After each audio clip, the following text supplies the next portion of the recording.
അതിരാവിലെ എണീറ്റ് പഠിക്കുന്നതാണോ നല്ലത്, അതോ രാത്രിയിൽ ലേറ്റ് ആയിട്ടിരുന്ന് പഠിക്കുന്നതാണോ നല്ലത്? ഇത് ശരിക്കും ഇടത് കൈ ഉപയോഗിച്ച് എഴുതുന്നതാണോ നല്ലത്, അല്ലെങ്കിൽ വലത് കൈ ഉപയോഗിച്ച് എഴുതുന്നതാണോ നല്ലത് എന്ന് ചോദിക്കുന്ന പോലെ തന്നെ ഉള്ളൂ. ചില ആളുകൾ ബയോളജിക്കലി അതിരാവിലെ എണീക്കാനും ആ സമയത്ത് കൂടുതൽ പ്രൊഡക്റ്റീവായിട്ട് ഫംഗ്ഷൻ ചെയ്യാനും ഡിസൈൻഡ് ആയിട്ടുള്ളവരാണ്. അവരെ നമ്മൾ മോർണിംഗ് ലാർക്സ് എന്നാണ് വിളിക്കുന്നത്. മറ്റു ചിലരാവട്ടെ രാത്രിയിൽ ലേറ്റ് ആയിട്ട് ഇരിക്കാനും ആ സമയത്ത് കൂടുതൽ പ്രൊഡക്റ്റീവായിട്ട് ഫംഗ്ഷൻ ചെയ്യാനും ഡിസൈൻഡ് ആയിട്ടുള്ളവരാണ്, അല്ലെ വയേർഡ് ആയിട്ടുള്ളവരാണ്.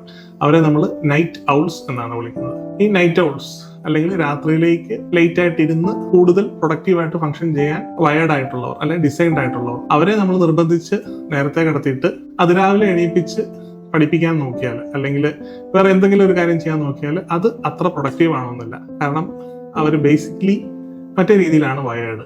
അവരുടെ സിർക്കാഡിയൻ റിതം അല്ലെങ്കിൽ അവരുടെ ശരീരത്തിലെ ബയോളജിക്കൽ ക്ലോക്ക് അങ്ങനെയാണ് സെറ്റ് ആയിരിക്കുന്നത്, അങ്ങനെയാണ് ഡിസൈൻഡ് ആയിരിക്കുന്നത്. അതുകൊണ്ട് തന്നെ ഈ മോർണിംഗ് ലാർക്സ് അല്ലെങ്കിൽ അതിരാവിലെ എണീറ്റ് പഠിക്കാൻ താല്പര്യമുള്ളവർ അല്ലെങ്കിൽ അതിരാവിലെ എണീറ്റ് വർക്ക് ചെയ്യാൻ താല്പര്യമുള്ളവർ അങ്ങനെ തന്നെ ചെയ്യുന്നതായിരിക്കും നല്ലത്. തിരിച്ചും രാത്രിയിലേക്ക് ലേറ്റ് ആയിട്ട് ഇരുന്ന് പഠിക്കാൻ താല്പര്യമുള്ളവർ അല്ലെങ്കിൽ അങ്ങനെ ചെയ്താൽ കൂടുതൽ പ്രൊഡക്റ്റീവ് ആണ് എന്ന് തോന്നുന്നവർ രാത്രിയിലേക്ക് ഇരുന്ന് പഠിക്കുന്നത് തന്നെയാണ് കൂടുതൽ പ്രൊഡക്റ്റീവ്.